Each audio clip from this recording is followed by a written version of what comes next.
What is up, y'all? Welcome back. Today we are reacting to a video. I've watched most of it, so we're kind of reacting to the end of it. So I will put the whole video in the description below. It is the Swim Slam Gold Medal Mel interview with Kyle Sockwell, where he's talking about the College Swim League, the CSL. Me personally, and like I said, I've watched a lot of this, so I'm going to kind of give y'all something to work with me on before we really dive into the rest of this. And the first thing is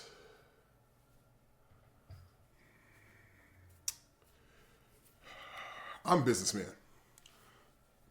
and I obviously started my journey with swimming, which doesn't make money, right? So that's the first issue.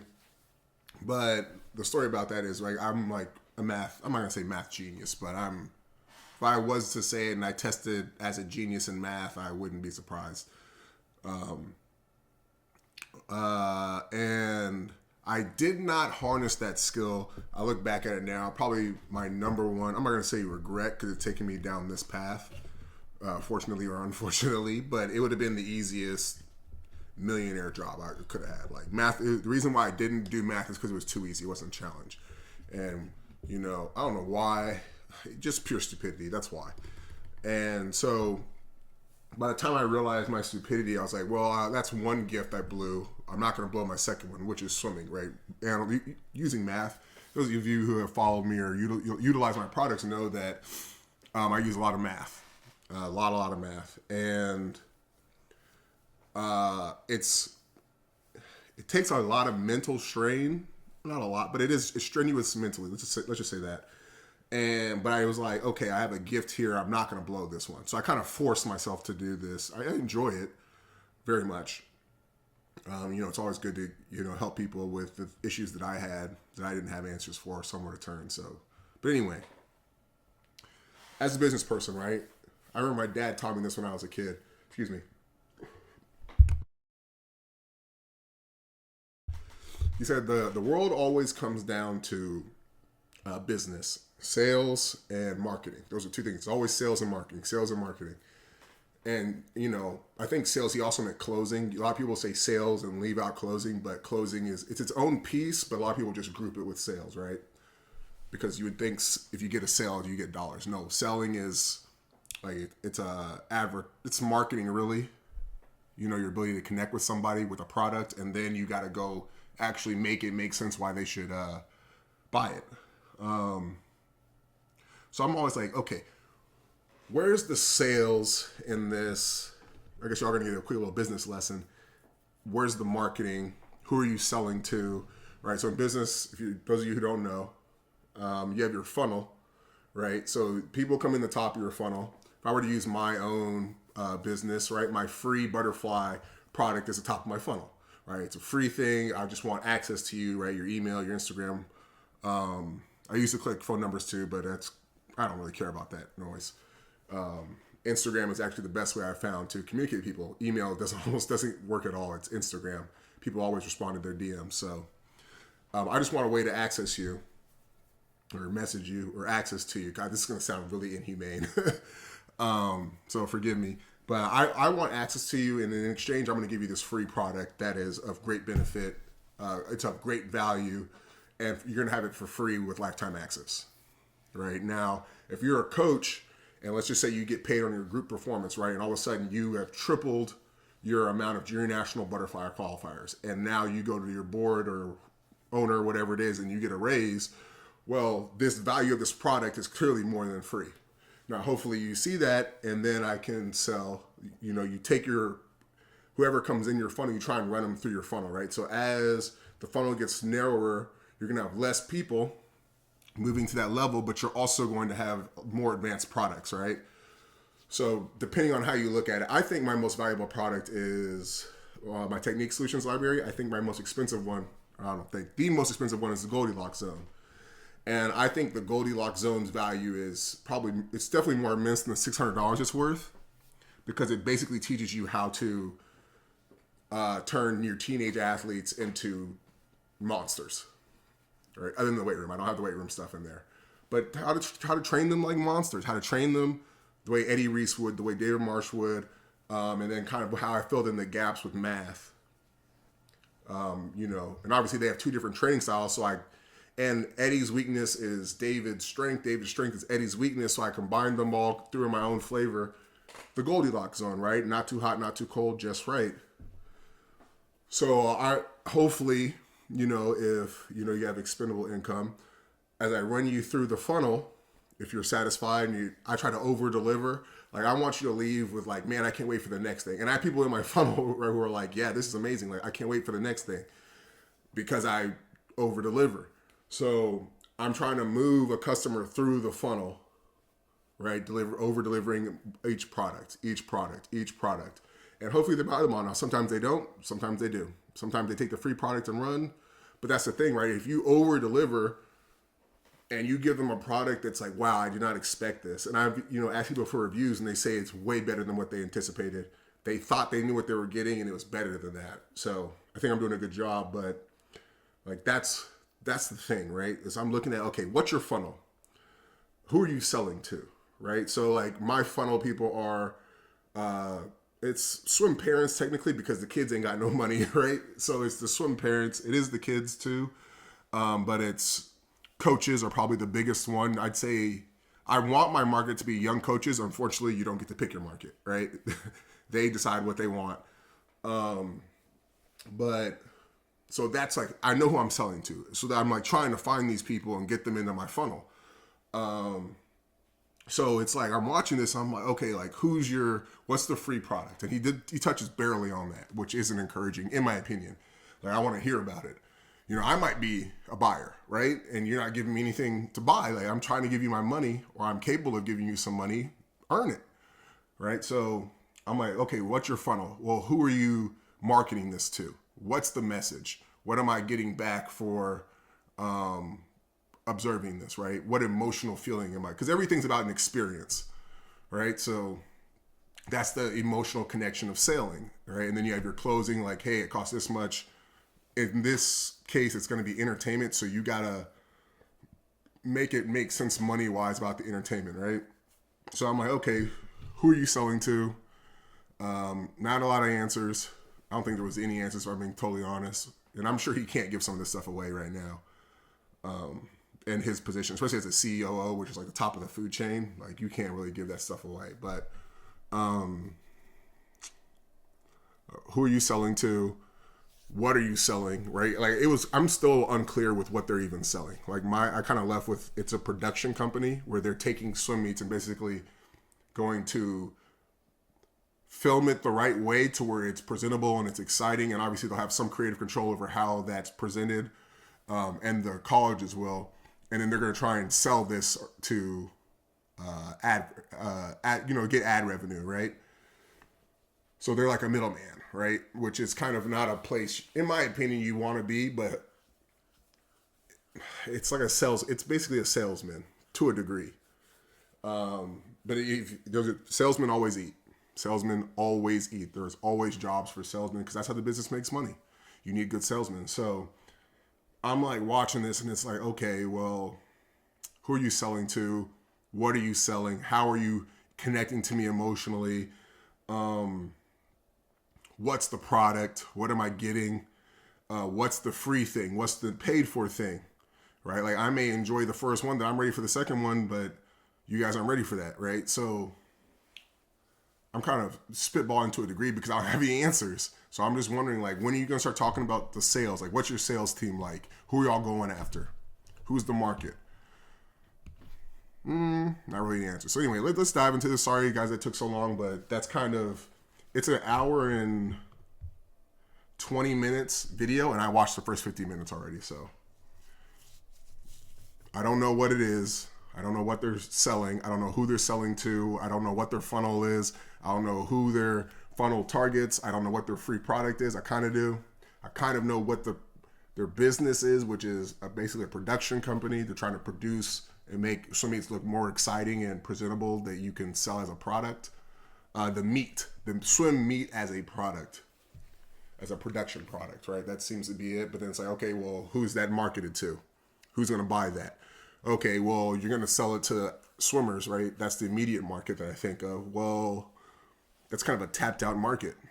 They're already looking for that stuff. And you're going to give it to them who are already looking and watching it for free, again for free. You see what I'm saying? So anyway, let's jump into this. I have a lot more questions. I'd love to learn more, but like I said, I don't think he can give much away. Let's see if this will go right. The championship meet, in the season-ending meet on television. Sorry guys, I can't get it, so we're gonna have to watch it through here, through my mic. You want all of it on. I know you want it all done. The reality is, knowing this business, is that most say, yeah, we'll pick you up, but there is no rights agreement. The rights agreement is extraordinarily low or zero cost, and they go, oh, we'll give you some half-hour commercials, and you can go sell them. I don't know how deep in the weeds you are with this, but it's like I don't think that getting to being linear is gonna. I don't think that's gonna be a high bar. I hope not. The conversations that we've had have been pretty. Oh God, I hate that word. I hate that word. It's never encouraging to me hearing hope. I hate that. I hate the word hope. We've set this thing up, and the deck is set up to communicate the way that they are communicated with typically. It's not we have this 5-day prelim final event, put us on air. It's not that. It's, hey, we're willing to play ball. We want to create an awesome product, and we would love your expertise on how to create that product and what blind spots we might have. And we're also willing to move and shake a little bit. And if you want to throw us on this time slot, or you give us this time slot, like maybe that'll work. I don't know that we should walk straight into this thing and just go ahead and throw it behind a paywall. There's a small Easter egg there. But we don't know exactly where this thing is going to be distributed, right? Okay, so I had to go back a little bit. Our group chat was talking about this, and I had to find a video. I think that's very telling what he just said right there, because that gives me a little bit more insight on what's going down. Because earlier in the video, partially I haven't seen, he talks about how they basically have been talking to the CSA, whatever it is, the college swimming people. And I just hearing him say that, right? So it sounds like, think about, you sell this national championship, or you sell a swim meet, right? You have the meet recorded, and then you take it and you splice it into a product. Now, the reason why that just clicked for me is, hopefully my genius is showing right now, predictive ability, is we didn't know that they were involved with the CSCAA, I think it's what it is, CSCAA, until this interview. And so that means that they were talking while they were figuring out the meet schedule, right? So the meet schedule, so we just take it instead of we got to scale it down, right? So instead of the whole national championship, you just go day by day. If you have just that, you can probably crank out the product quicker, right? And it just runs on a delay, right? So maybe, day one of NCAA's shows on day 2. So it's not exactly a live broadcast, but that's not the point. The point is they're trying to put a product in media and get ad revenue from it. So I might be spilling Kyle's sauce right now, but when I consider the timeline of events and the fact that he's basically said that he's a production company and what he just said here now, that makes a lot of sense. Let me know what y'all think about that. But I would hope that people would kind of give me the autonomy as someone that has been in this world and had the exact same frustrations that a lot of fans have had, to let me go get this thing on the right platform for the right moments in the season. Because we have likely an event schedule that is going to be a 6-event regular season with a 2-event postseason. Now, does that 6-event regular season, should that be on ESPN2? I don't know. Maybe not. Not every single event in every other sport is on, the prime time network. Not every single football game is going to be on College Game Day. You have to think about it from that perspective as well.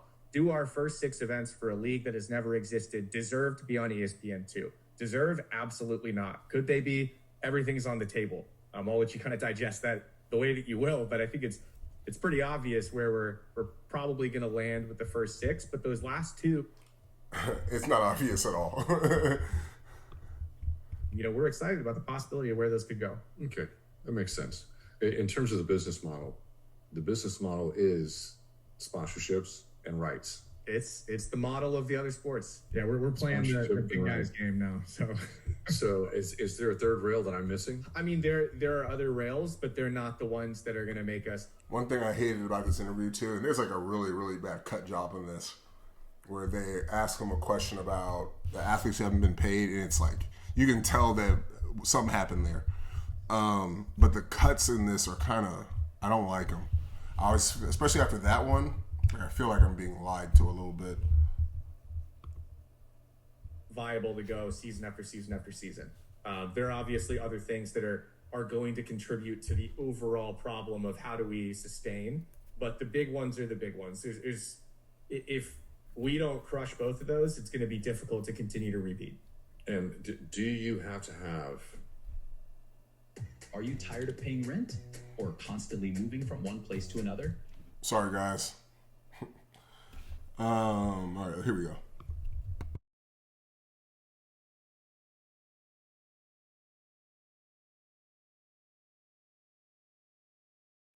To get to season 2, or can you go like ISL, just produce your product, proof of concept in year 1, and get to year 2? It's a good question, and it's one that we've been thrown back and forth a good amount. But my point of view on it is, if we can, awesome. If not, then let's put on a good enough show that we can start having those conversations immediately after season 2, and then go ahead and lock down deals going into season 2 that are going to help us continue to operate. I would love to lock deals down in season 1. I think our sport's awesome. I think if we package it properly, we can put on an incredible show. It could be a high bar. It absolutely could be a high bar to convince these big brands to throw money at something that has never existed. It's not an easy thing to do. But at the same time, I think I think it is an easy thing to do. I think it makes it hard because we're swimmers thinking about this from a swimmer, right? So I always say, I always use the word incest, because you don't know that, your IQ's falling because of incest until somebody tells you, right? Or until you're doing illegal stuff, right? And you don't know it's wrong because of cultural differences. But I'm always worried. Like, okay, so when you're hiring your own supply, right? What you think is right may not always be right, because your vested interest is getting more high. So you might find yourself doing things that you think are right because they're in your best interest, because you're egocentric, self-centered, which we all are, right? We're always after our best interests, our personal interests. And we just have a blind spot. And I think Kyle loves the sport so much that he has a ton of blind spots. And I think because of that, like, he's probably way more susceptible to the right being, I'm not saying wrong as in like bad, but like wrong towards the way forwards. Now, I might be wrong. I'm usually not. And I don't mean that on some cocky ego stuff. I'm very analytical. I don't like to lose. So I quadruple and, quintuple check. But like when I hear a swimmer say like, we're confident about this, I'm always,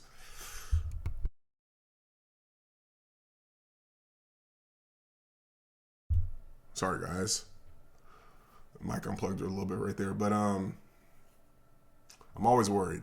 I'm always worried when I hear like people who are outside the sport or did dual sports or grew up in a psychology or grew up in an environment and were popular kids like in that environment. Because if you're a swimmer, you're still a swimmer. Everybody looks at us as weirdos. I hate, trying to make myself this big dog, but like I was a hooper, right? That's like one of the biggest cultural sports in the world, right? What's in front of it? Soccer, maybe badminton, and then basketball. So you're kind of like in the in club, and you get to see a lot of like what's popular, what isn't, right? There's a lot of hip hop involved in basketball. So like and I understand how those people look at swimmers, right? Reminds me of the time my freshman year, they found out I was a swimmer, and they were like, swimmers are weird, but like, you're less weird. Anyway, no, they thought I was weird because I was really good at school too. So, and I was a freshman. I had the best grades on our varsity basketball team. But it always worries me. You know, they just don't have the perspective of what the cool kids want. Then that is a recipe for failure. Like, you think you're the cool kids, and the cool kids think you're a loser. So you think you're doing the right thing as a cool kid, not knowing that you're doing some loser shit. You see what I mean?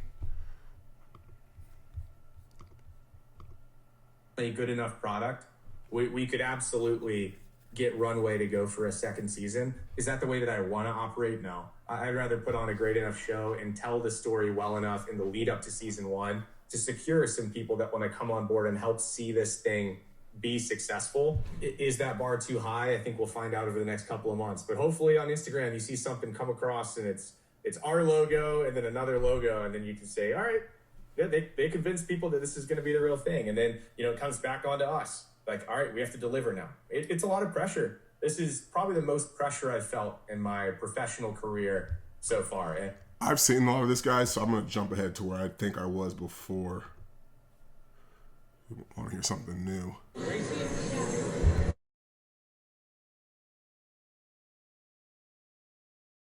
Races. I think you should be calling races.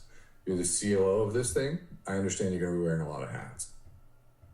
Of being the COO of this operation, there are advantages to having me involved. My headset opened again, and someone said, He's talking about delegating right now. I think this is where I left off. So he was just talking about how Mel's like, you should be on the mic. And he's like, well, I'm the COO. I can't really do that. I got to look at the big picture, right? I got to monitor the big picture. That's what they're talking about right now. Here, when you're a play-by-play commentator, I've got like what feels like 100 voices going on. And this year, it's my own audio played back to me. On top of that, it's my color commentator played back to me. And this year, it's our production truck and then also sometimes a production assistant. So I've got a lot of voices. You've also got the noise from the pool and all these different things going on. When you know that you're in a flow state is when you forget that you're wearing a headset. And it's happened a couple times, but the first time that it ever happened to me where I was caught off guard when my headset opened again and someone said something was when Josh and I were in such a flow state, just having a conversation, that I really disassociated and forgot that I was there. And I got spooked when my production guy jumped into my headset and just made a comment about something that we said. And so knowing that I could hopefully be able to provide that for whoever our color commentator might be for some of these events, I do. So here's what I'll say though. He has a lot of. He's a COO, right? And obviously, when you think about just like a normal job, you kind of go through the growing pains, but you go through the growing pains before, right? So it's like if you want to be the manager, you have to start showing you can do manager roles before you move up. You want to be the regional manager, you got to show that you have these skills before, right? That means you got to be able to anticipate what they're going to ask you to do, and that's how you get on people's radar. Just so we're clear, most promotions do not come from performance. They come from being able to socialize and smooge and kiss ass, just for the record. But if it was a true meritocracy, right, this is how it would go down. And when I think about what he's saying, it sounds like,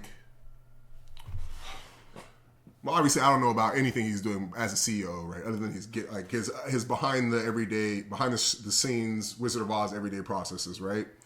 But just kind of following him and what he's done, it seems like he has a very elite skill set to help out everybody in their roles, and that's why I guess he could be the COO, right? Especially if it's starting off smaller. But it seems like maybe it's just me. I'm just used to the leaders being these mean savages who are fun, don't cross me type of people. but I'm nice and I'm cordial. He doesn't seem.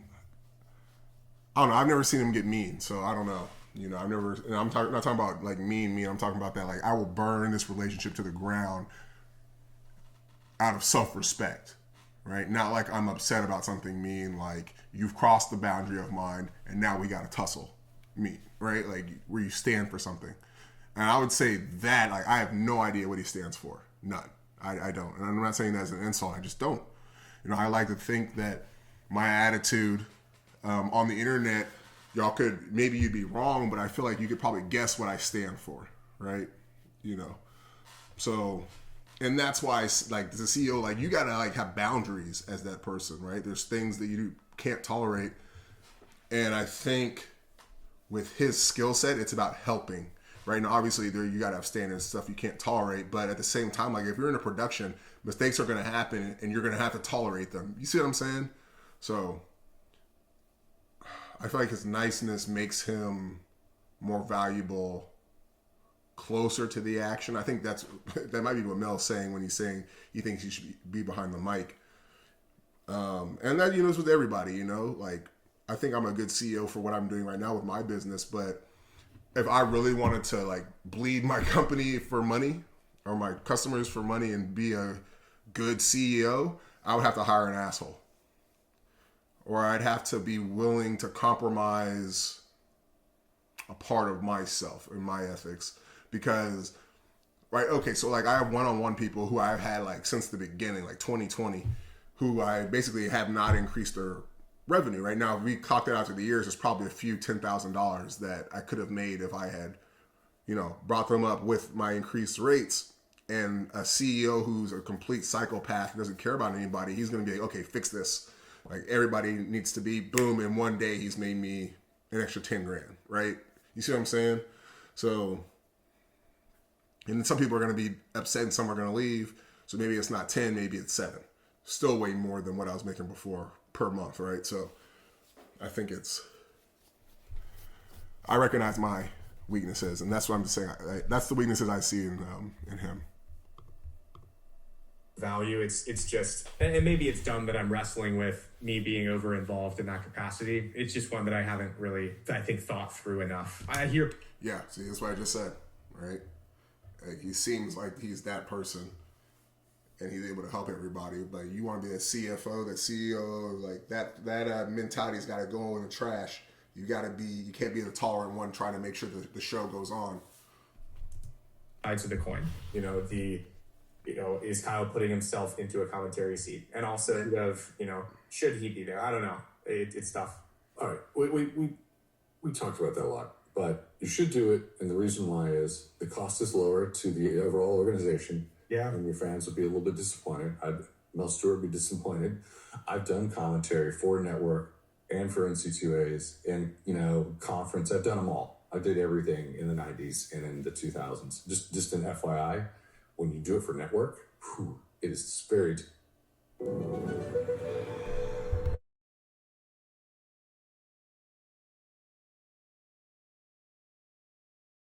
table or forget. They are so professional. It's like they slide up next to you and go, one more time, or do this, or here's a stat. Right in the pocket.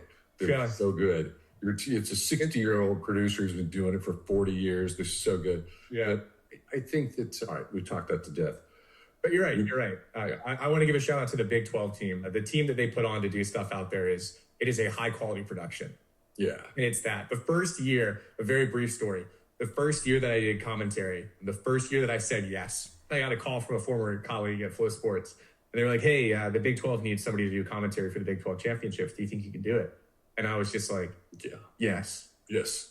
The first day of commentary was the most overwhelmed I've ever been in my entire life. I went back home and had the worst migraine ever. I was so in over my head because they bring a truck out there, a full production truck. They've got 4 cameras. I've got people in my ears. I thought I was just going to sit there and solo commentate swimming as if I, was just on a pool deck. That is not the case. I mean, you're spot on. It is an overwhelming experience. And I want to comment on this. So I think this is a really cool thing he's bringing up. When I first started coaching, right, I had to coach like the 600ers who were just learning how to like do competitive strokes. Like they knew how to get across the pool, but they were learning competitive strokes now. And I coached them for like 30 minutes before everybody came in for their hour practices.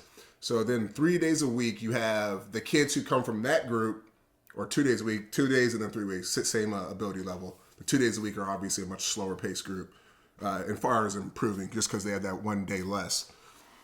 But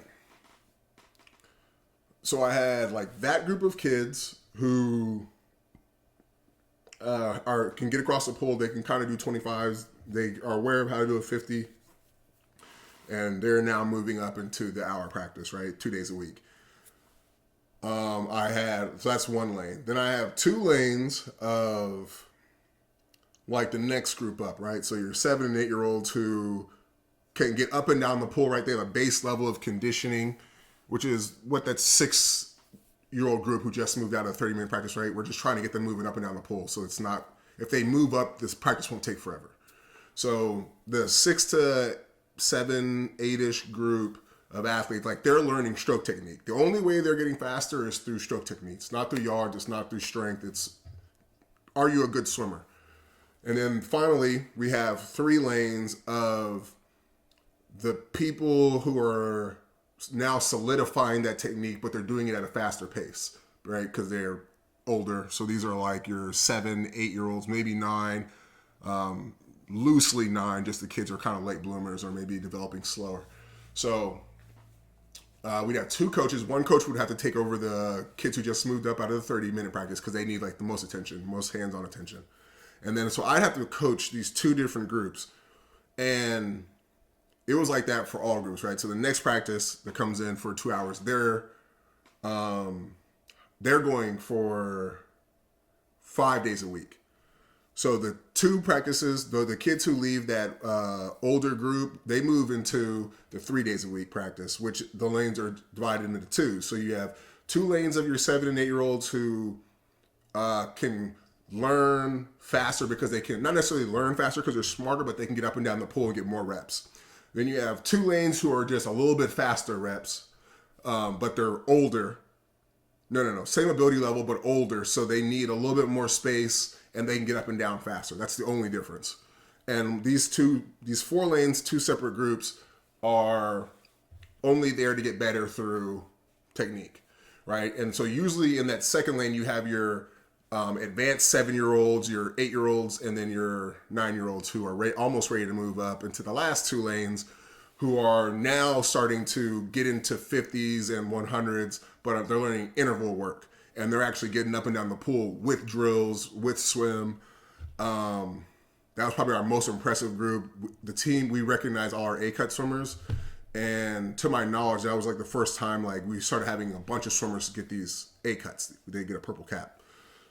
So you start seeing these little purple people eater heads at practice.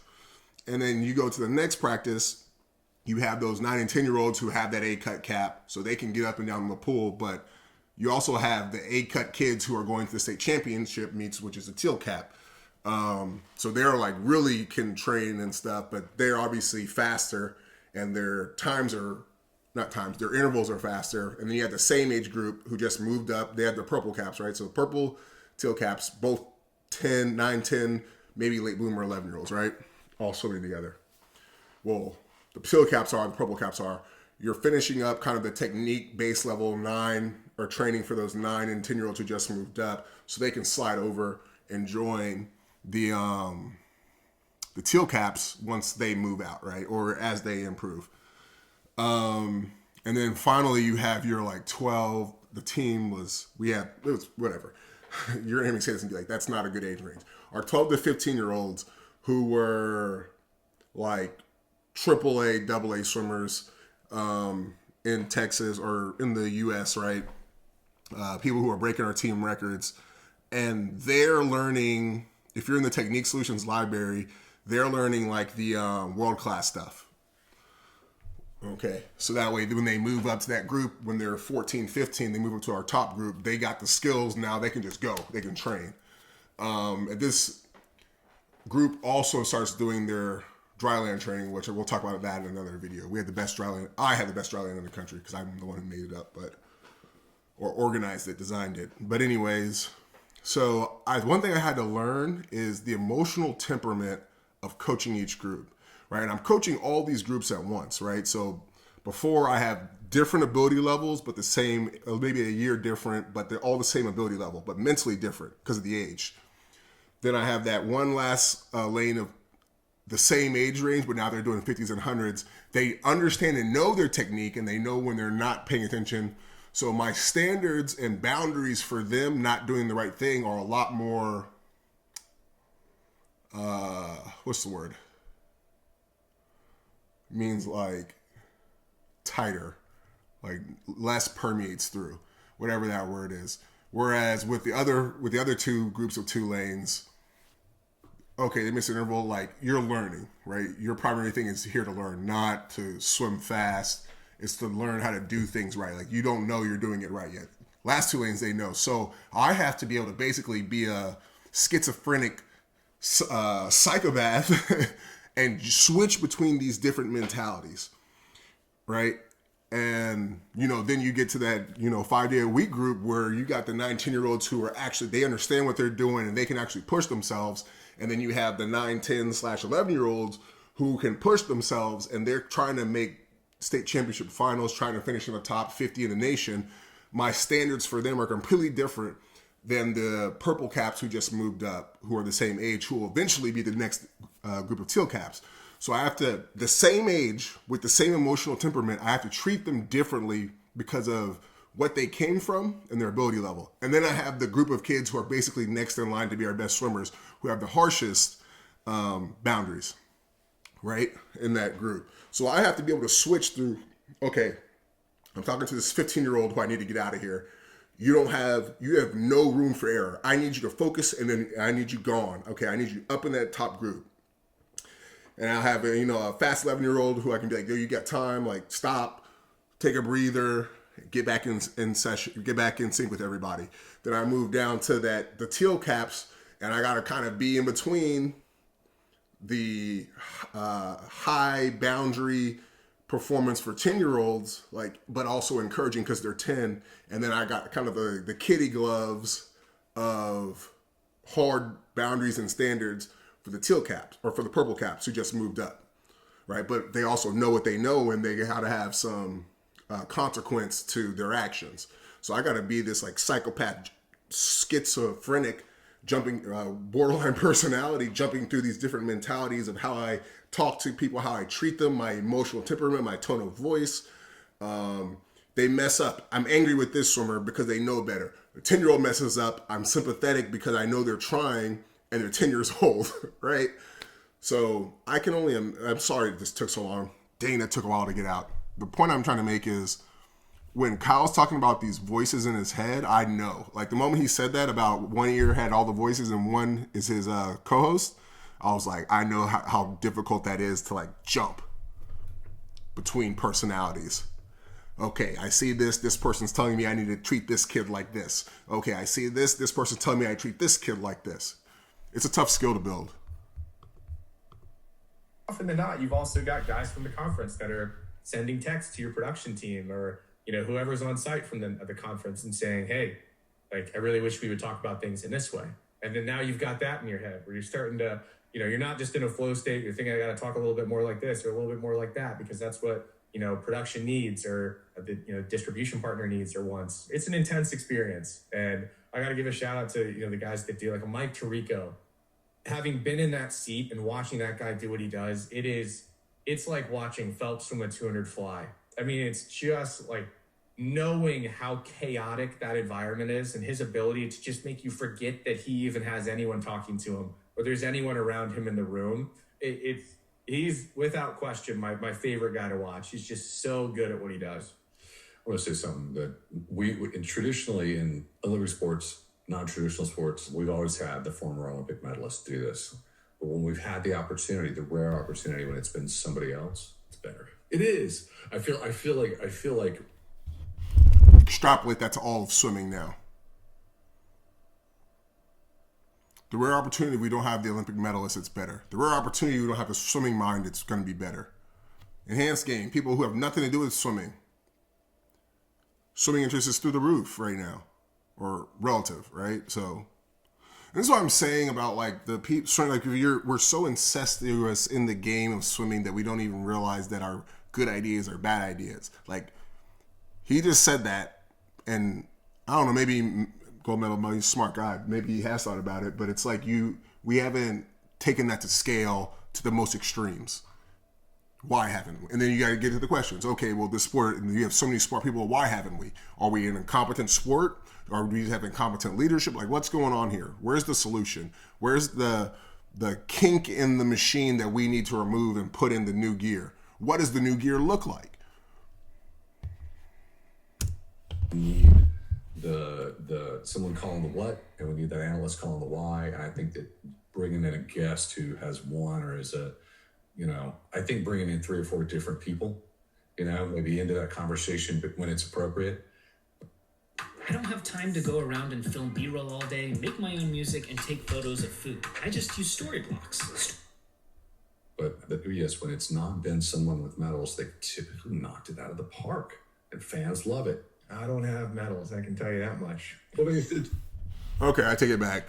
You know why? I'll tell you, gold medal Mel. It's because they're normal people, relatively speaking. Right? And especially like, okay, you take someone like me, like I've seen what the top people have done and like the difference between why they made it and why I didn't, and why I made it and other people didn't. Right? And Kyle has seen that difference from his level. Right? Which is, no diss, a lot further down than my level, but he's seen the difference between him and somebody else. Right? Whereas maybe I've seen somewhere in the middle, he's seen from his spot all the way up there. Right? So his perspective is a lot bigger looking up than mine is looking up to Ryan in that sense. So, and you get authentic, raw reactions. That's why we made the Night Swim podcast. Because when you don't know what you're seeing entirely, it's just like a child. You're going to give like an honest answer or an honest question. And that's honestly a lot of times what people are thinking, but whatever your socialization is, you're afraid to ask. I mean, yeah, but it is someone like yourself. So, all right. So we're hoping that in those conversations, I'll be able to have a little bit of ownership over who gets to sit in that seat. But that is such a massive part of the project, is who is going to have their voice on the stream, who's telling our story, Yeah, how much work are they going to put into understanding the context that they need to relay to an audience. There's a lot that goes into it. Those are the decisions that are going to be monumental. We're sitting here talking to each other like, the truth is the network or whoever streams it, wherever, if it's on, whatever it's on. That's something I really like about Mel, because I'm learning this about myself is I can be very long-winded because I'm so detail-oriented. And you can tell Mel has these moments where he just snaps everything back to like the point. I appreciate that so much. It's hard. It is hard because you be trying to get a point across and it's like, well, you need this detail and this detail so it really makes sense. So to understand the next step, you need this, and it's like, spit that shit out, man. Those of you who don't know, that's Tropic Thunder reference. They're gonna have a whole lot to say. They're going to have a whole lot to determine who's in that seat. Which would be a good problem to have. If they're coming on and they're saying, all right, we want this, we want that, then at least we're far enough down the road that they've said that this product seems like something that we want to be involved in. And they're gonna, if they say, well, we'll do this, but we're bringing in our. All right, guys. So I hope y'all enjoyed that. And like I said, I hate the fact that I get long-winded sometimes. I hope some of y'all have noticed I'm trying to get better about it, but I love telling stories too, so that doesn't help. But yeah, shout out to Mel. Like I appreciate that. I think there's like certain skills that are the difference between people being elite and people who are average, and I think that's certainly one of them, right? Because the higher up you go in anything, the more stories you're gonna have, especially if you're the funny guy, right? So being able to like even tell a story and not have the story deviate to all these things and then having to bring it back in. Like there's times when I'm doing the Night Swim podcast and I recognize that I'm so far off and I need to tie it back in now, right? But it's like, one, who stayed with me as we went away from the thing, even though it was probably a funny story. And who's going to be able now to follow that all the way back on this abrupt cut when we're in Africa, going back to the U.S., and now you got to remember why we're even having this detour, right? Whereas, you know, Mel does a really good job of monitoring, making sure that story stays close. When he cuts back, it's a much shorter transition and you don't lose people. So I'm trying to get better. I'm trying to get like you, Mel. It's kind of funny. A lot of people, I call him Gold Medal Mel. Calling him Mel is kind of weird. I don't know why.